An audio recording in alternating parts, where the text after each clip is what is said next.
Hello, and welcome to the new and improved Popcorn Wind Down. I'm Eddie. And I'm Tammy. Thank you for joining us. And this week we will be discussing Ma Rainey's Black Bottom. So excited. I'm so excited about this one.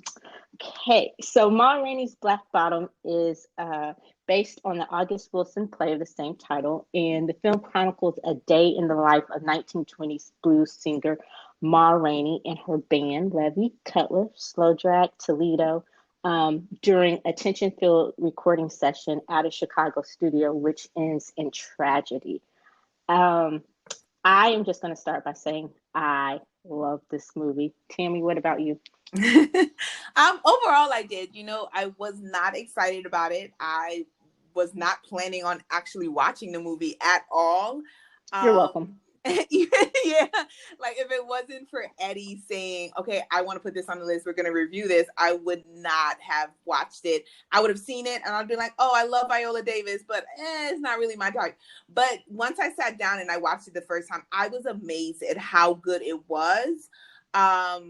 Just that it chronicled just one day. So it was literally just one day in the life of Ma Rainey and her band, and what they have to go through in recording. And I really, really enjoyed it. Like, Viola Davis is a queen. Like, she was amazing. She deserves awards for this role that she played. She just went into the role 100%. And I really, really enjoyed it. I think she did a phenomenal job in this role. Yeah, she deserves all the things. I think Queen understates just her greatness. And she deserves an Oscar. She should already have one for her many different roles, but this, yeah, I'm speechless. And I think we talked about before, she just has the ability to embody any role that she plays. Like, she makes you believe she is that person. And it was just it was transformative. Especially her transformation into Ma Rainey. And if you look at the pictures at the end, you can see just how close they came to just trying to give her that true look of Ma Rainey. And Ma Rainey was real, but the plot was fictional. I had to do my research to see. And the other reason that I want to watch this movie, besides I love movies like this and I love Viola Davis, was because this was Chadwick Boseman's last role. He played Levy, and he was getting so many accolades. And I wanted to see if it was, how do I say this? If it was just because he had recently passed, or if the performance was really deserving of it. Do you know what I'm saying? Does that make sense? And so I'm going to have to say that, in my honest opinion, the performance was truly one of his best. And he does deserve the attention that he's getting for this role. And it just made me think of, wow, he really is gone too soon, because even though he's been in the game for a long time, I think he was just really, really starting to get noticed and become more appreciated for his abilities, his talent. And the first time I watched it, it was a little difficult, because I think, but I watched it again and it was just as good the second time. And I picked up on a lot of things that I missed, but so the acting was phenomenal. It was superb. And they both deserve all the things. It was great performances. Even the other supporting actors, they were amazing. Glenn Turman as Toledo it was a great movie. I loved it. One thing I took away from it, though, Ma Rainey, the real Ma Rainey, she was a ball buster. She didn't take no shit. No, and she ain't take no shit in the movie either. She was tough. Ma Rainey, she knew where she stood. She knew where she stood, and just thinking about it for that time frame, just as a Black woman, a Black female recording artist, she knew her agency, she knew her power, and she used it. The way she ran those white men, the way she ran the men, period, but the way she ran those white men was amazing.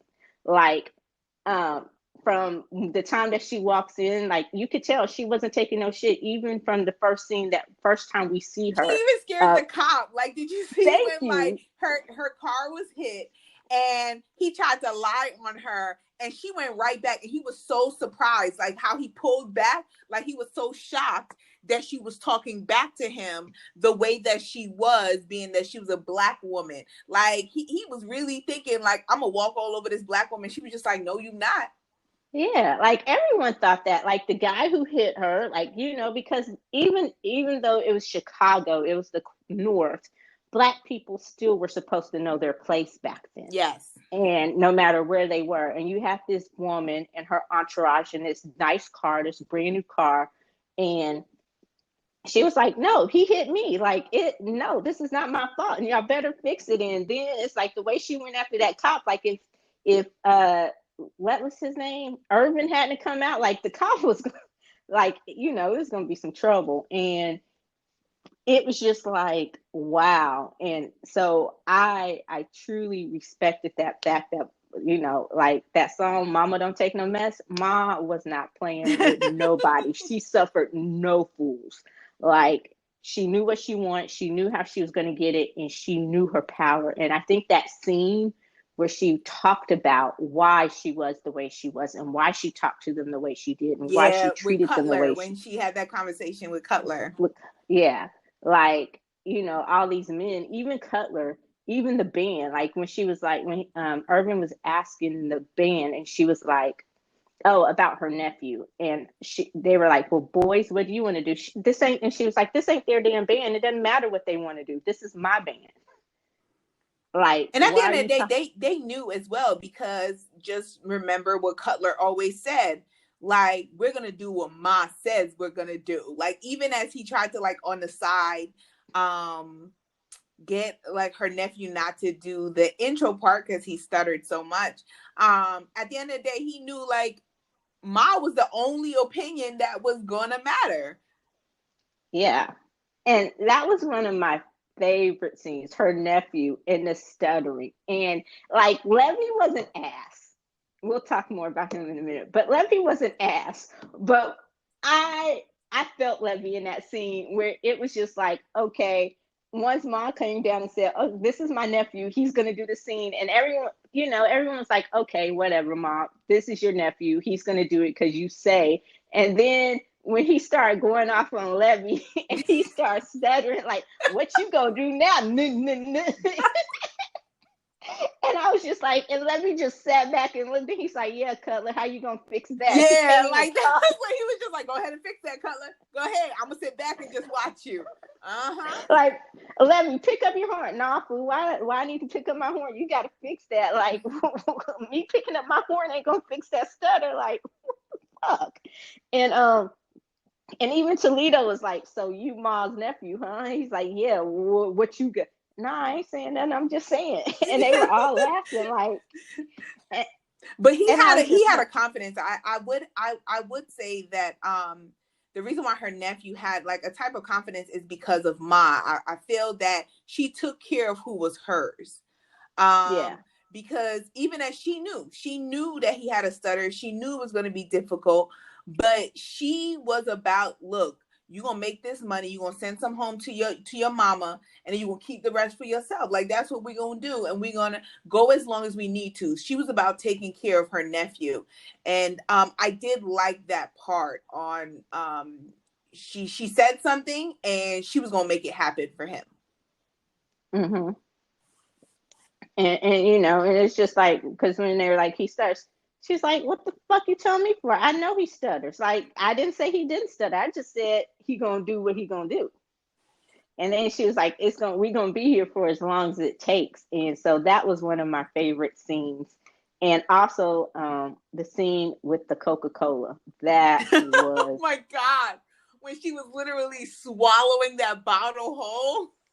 yes, like when she was like, because so as long as it took them to get him ready to finally go where they felt comfortable enough for him to go upstairs and do the recording.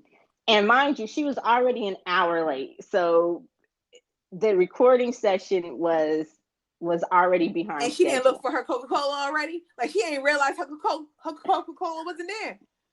Because the first thing she said when she walked in there was that it was hot and they needed a fan and the recording session wasn't going to start. So they weren't expecting, even if Cutler knew that ultimately, I think Cutler knew that they weren't going to perform Levy's version of the song. Yeah, that's why he kept like going through it. He was just like, yeah, yeah, we gonna pretend. Yeah, but he had no idea that the nephew was coming because Cutler's the one who usually did the intro, right? Probably, I think, yeah. yeah. So it's like, all right. So even if we don't perform Levy's version of the song, we still know the original version, and I do the intro or whatever. But then they had to spend all that extra time trying to get her nephew prepped, and I'm like, and all this time, Ma. Well, we know she was distracted with Dulcie May too, but I'm like, okay, so Ma didn't notice that her Coke wasn't there, and she was sweating up a storm, like her mascara was falling off, her mascara was sweating down her eyes, her eyelashes were falling off, and it was just like, okay. But when she was like, go get me my Coke, and I'm not studying you, Irvin, I'm not doing that until I get my Coke. Just how she just talked like a Southern mother, or I would even say a West Indian mom, like how I'm gonna do what I do and you need to get everything ready for me, and I'm gonna sit here until everything is exactly how I told you it should have been before I got here. And I was just like, go ahead, like memories just coming back. It's just the flashbacks. Thank you, because he was like that, like you said, that old Southern grandma or mother or black mom from the old times or island mom, where it's like, look, I told you, I said what I said, and you know when you get that from your elders, you know it's serious. That was their version of I said what I said. I'm gonna sit here until you do what you were supposed to do. That's their version of I said what I said. And you know that they're gonna be sitting there all day until you literally do what you're supposed to do. Mm-hmm. They got that So patience. that patience, and then after it takes you forever to do what you're supposed to do, you're gonna get your ass kicked. You're gonna get your ass beat for not doing it the first time you were supposed to do it. So yeah, but you could, and Irving, he was scared of Ma. Like he was more scared of Ma than he was what was his name, Studevant. Oh, Like I forgot what his name was. But I think like with Irvin, it was more on he'd been through this many times. So he knew the game. And even as every single time, he probably tried it every time to get over on her, but he knew the game. Like he knew the experience that he was going to have every single time that she showed up. So he would try to see if he can like put some new stuff in, and then she would say no, and he always backed down off of whatever she said was going to happen. And that goes back to the power that she knew she had, because she's like, I make more money than all of the artists who use this studio put together. So you're going to do what I tell you to do. And at the same time, you ain't inviting me into your house anyway. Ain't like we friends. This is a business arrangement. So do your part of the business. I was just like, go ahead, Ma. thank you. And so, like, and then because when he tried, he was like, "Well, Mom, we'll get your Coke after the song. Let's just do this song." Mom was like, "Nope, not happening. Get my Coke, then we'll do the song." Sure. Like you already know I'm not playing with you. And so, one of the things that the movie kind of made it seem like Ma and Betsy Smith were adversaries. They were not. I did some research on that. Um, Ma, with the part where she said she was one of Betsy's mentors, and she kind of brought Betsy up in the game. And rumor has it that they were also romantically involved. So it's like, okay. And like when I was watching the commentary after, they were saying how Bessie was becoming really popular towards the end of Ma's career. So as Ma's career went down, Bessie's career went up, and she started to grow in popularity. So she kind of took what she was taught and then I guess, made it her own, or, you know, kind of took full agency of it, compared to like Ma being at the top of her game, and then you slowly see just her popularity like dissipating as she got older, you know? Yeah, and I think Betsy was also more like Ma was that old school blues, that juke joint swamp bottom blues, and I think Betsy was also moving along with that more rhythmic blues that Levy was playing. Um, so I think that also heralded like the changes in the music were coming along. But I so that was one of the things I really love. Now, what did you think about Levy's character? I thought he got played very well in the end by the white man.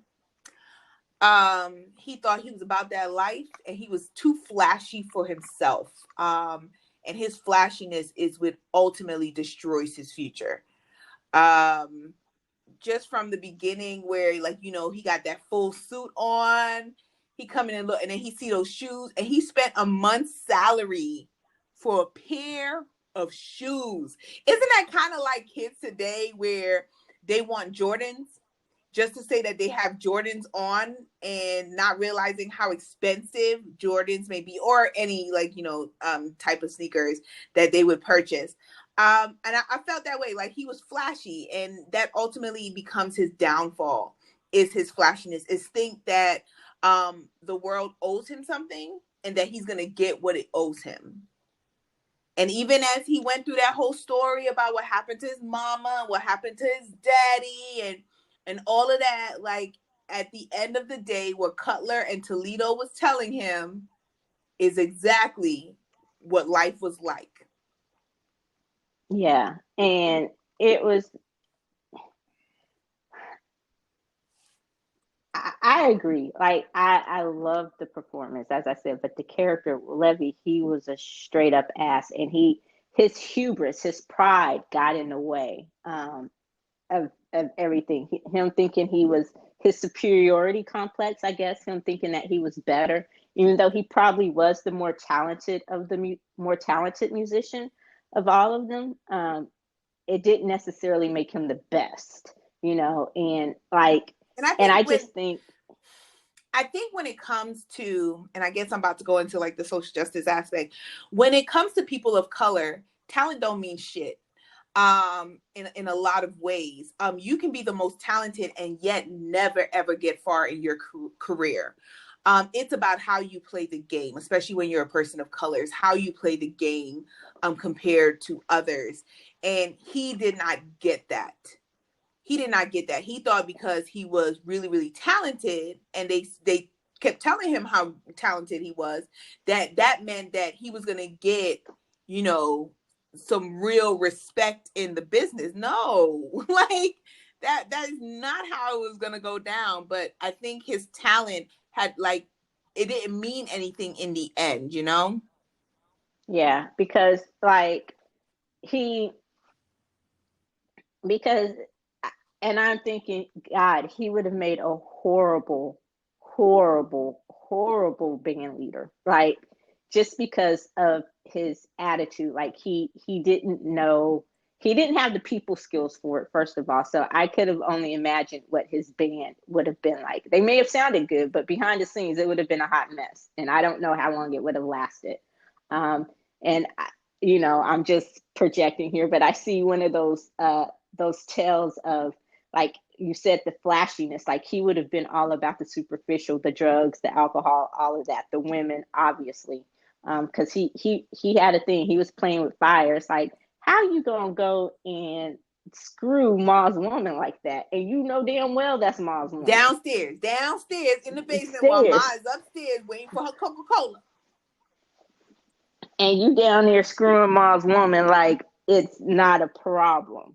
And it's just like, wow, bro, you got a death And wish. it wasn't Like, even like he was so in love with her, or he really, really liked her. It was literally just because, like you said, of his arrogance. is what leads him to sleep with her. Like it wasn't on him having like a real attraction and really liking her or actually wanting to be with her. No, she was just happened to be available at that moment and the only one around him. And so he was going to sleep with her. But his arrogance that's just another thing. Like, yeah, he was an asshole. Yeah. And I also think it not only was it his arrogance, and this probably has to do a little bit with his arrogance too, but I also think it was because part of the lure was that she was Ma's woman and he wanted to always try to one up Ma, you know. So I think that was part of it too. But and him spending them back to the shoes, him spending his whole $11, and I'm thinking, gosh, $11 for a pair of shoes, what I wouldn't give for to be able to go buy a fancy pair of shoes for $11. But I wanted to figure out like how much was $11 back then compared to how much we spent. That's why I compared it to like Jordans, right? Because I'm thinking like $11 had to be like a lot of money to pay for a pair of shoes back then. Was it a week's salary? Yeah, or no, it was a week. salary? It was a week's salary that he spent on a pair of shoes. A pair of shoes.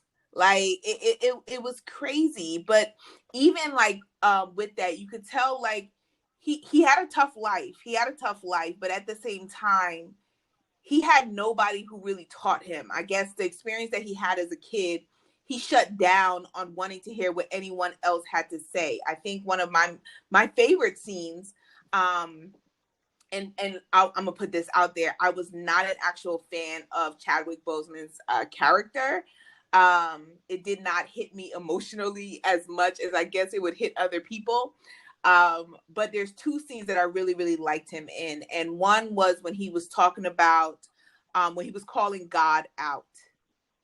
Oh, and, yeah. And he kept powerful. saying, like, where was your God? Where was your God when my mama was calling for him? You know, your God don't care about Black people. And even though that is blasphemy, that is blasphemy, but it was deep on what he was saying.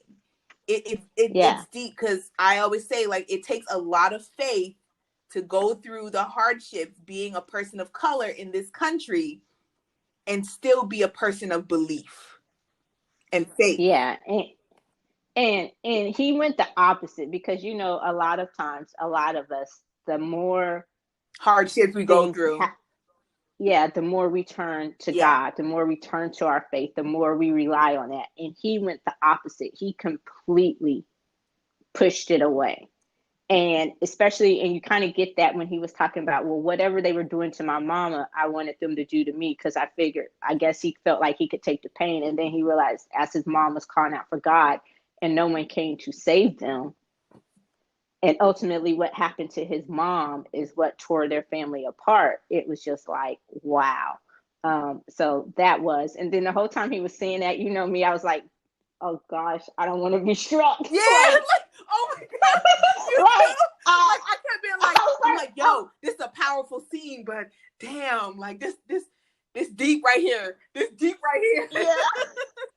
You know, it's like when people say something like, you stay over there because I don't want to be struck by lightning. Like when that was the thought I had, like, oh my gosh, I feel like I'm gonna be struck by lightning by watching this. But yeah. But it hit me, even as I was thinking that, because like, you know, it was a little scary, just a little scary. But at the same time, that scene, like, that hit me really, really hard. And it was multiple times that he did that, where he really pointed out like the hardships, and how, like you said, he turned his back on his faith and he turned his back on God because God, he felt didn't save him when he needed to be saved, or when his mama needed to be saved. That was a really, really powerful scene. But once again, it leads to his future being completely destroyed on not understanding what Cutler was trying to say, what Toledo was trying to say, even what Slow Drag was kind of saying in his one or two statements that he was putting out there. He just couldn't hear anything else but what he felt and what he wanted to know. Yeah, because it goes back to the arrogance, and I get I get that he had to develop a tough skin to survive, and he had to think in even now in the music business, and that was one thing. Like one of the things that I really took away from this are the lessons of yesterday. Like when people always ask why study history, and I always tell them because if you don't learn from the past, you're bound to make the same mistakes. Nothing, the cliches, nothing new is under the sun. What goes around comes around. History is bound to repeat itself. The lessons and so much of what they were going through and so much of what they were saying still resonates and hits today in a lot of the exact same ways. From Ma taking agency as a Black woman in the music industry and just in any industry, taking that control and taking that power and fighting to maintain it, even though it's her name, her band, them still going to the men, asking them what their opinion, what they think they should do, you know, her being the money maker and still trying to feel like them trying to make her feel like she's second best. Just the conversations that they were having about how Black people were treated in society then and now. Yeah, some things have changed, some things have improved, but a lot of things are still the same. The things that we don't want to talk about, the things that we don't want to dig. And you don't have to peel the layers back too far to see the things, to see what is the same. But yeah, so a lot of those conversations could still be had today. I'm like, yeah, this still hits today in a lot of the same ways. But I, so, gosh, what was I going to say? I did not like Chadwick Boseman's character, but I loved the performance. I did not like the character. The character was an ass, but he played the hell out of him. And I think a lot of the reason why he was the way he was, going back to my original point, is because, like a lot of us, he hadn't dealt with the trauma of what had happened to him as a child. Like that was, I think that was the fuel that carried him. That was the fuel to his fire, and it burned so hot that I don't know. That I would agree. He needed some therapy. He needed some therapy. He needed somebody to honestly talk to about the trauma that he did have in his childhood, and he never talked about it. That is the reason why, like, it still hit him hard when he told the story, and you could tell, like, he was literally seeing it happen in front of him as he was telling the story of what happened to his mom when he was a kid and what ultimately happened to his dad when he was a kid. So yeah. He needed some therapy because in the end, spoiler alert, he commits murder. Okay. So because he never dealt with the trauma of childhood, he gonna suffer for the rest of his life. Over it, and he commits murder over what? Some $11 shoes. $11 shoes. Nobody told him to spend $11 on a pair of shoes. But it was more on. It wasn't even because of that. Like it wasn't because of the shoes. It wasn't because Toledo scuffed up his shoes. That's not why. It was because he embarrassed himself. He was embarrassed in front of all of them because he was talking a good game all day about how that white man was going to help him. He was going to come in. He was going to let him get his own band. He was going to be recording some songs. He going to go out on his own. And then in the end, that man, oh, goodness gracious, he played Levy, played him like a fool, completely played him like a fool. And he realized that. When he was talking to me, he was just like, my band just don't feel like these are songs that they're going to want to play. But I'll pay you $5 for each of the songs. And then at the end, after he commits murder, what happened? What'd they do? They took that same song that he wrote and made it themselves. In the exact same arrangement that he showed him when he was first telling him how he changed up the lyrics. All right. Showed him the whole different thing that he was trying to do and gave it to his band and made it. And you know what? You know how much that irked me? Because isn't that our history? Of us having a talent and doing something amazingly well? Because it goes with rock and roll. It goes with country. It goes with every single aspect of music. All right. There is a what does it say? They want our rhythm, but they don't want our blues. Yeah. there's Black They people want our stands. rhythm, but not our Yeah, blues. exactly. Exactly. And like, and that's how I felt. Like, it really showed that, I mean, decade after decade after decade, Black people went through that, where they lost agency of their own talent, and they lost agency of their music in order to, I guess, sell it mainstream. And by mainstream at that time, they meant just selling it to white people, because they didn't want to Mm-hmm. see us singing our songs. They'd rather see themselves singing songs that were stolen from us. And it kind of goes to like, if he would have paid attention, he could have learned so much from Ma. Yeah. Because you see, Ma did not sign those releases, and it didn't click. I'm like, okay, it's not clicking on you. On one hand, this man is telling you your songs are trash, but on the other hand, he's offering to buy them for you. Yeah, I'm like, he's buying And them for a reason. Like, come on, dude. so like, it's like you don't see the dichotomy. They're like, okay, how can my songs be trash yet you're willing to pay me $5? And I went, and while we were talking, me being the Google nerd, the nerd that I am, $11 in 1920 would be equivalent to roughly about $143 Woo! today. So we'll say $145, He given spent inflation. $145 So on a pair of shoes. yeah. So hey, you did say they were the equivalent to some J's. Yeah. So basically, he got him some low rent Yeah, J's. yeah. I mean, there were some nice shoes. There were nice shoes. I like them. They were cute, Yeah, but they not for $11. Not. yeah. Not at all. Not at all. Not spending a whole week's salary, and especially given the fact that and then I think maybe part of the reason why he was acting like such an ass on that day, you could tell he was already arrogant, but do you think it had more to do with what he thought he saw his future was? Like, he just knew he was one step away from his band. Like, you got the feeling that this was It. That's why it. when he Like, was he felt fired, like, he cared, because he was embarrassed, like, because that goes into it as well. But he also didn't care because he thought that, he was about to become big. Like, he's about to, yeah, be the male version of Bessie. Like, he thought he was about that life. And it was a rude yeah. awakening at the end. And I think I think what all of it just came together. Like, yeah, he just yeah. snapped. But I think what really showed that is when he was in the room, and you know how he kept trying to open that door. He kept trying to open Yeah, that door, right? And when he opened the door, it was a door to nowhere. And I felt like that was a message in itself. On he was on a journey to nowhere, and he was not going like that. That was a what is it? Not a premonition. Gosh, think of the word, where it kind of gives you a preview of what's to come.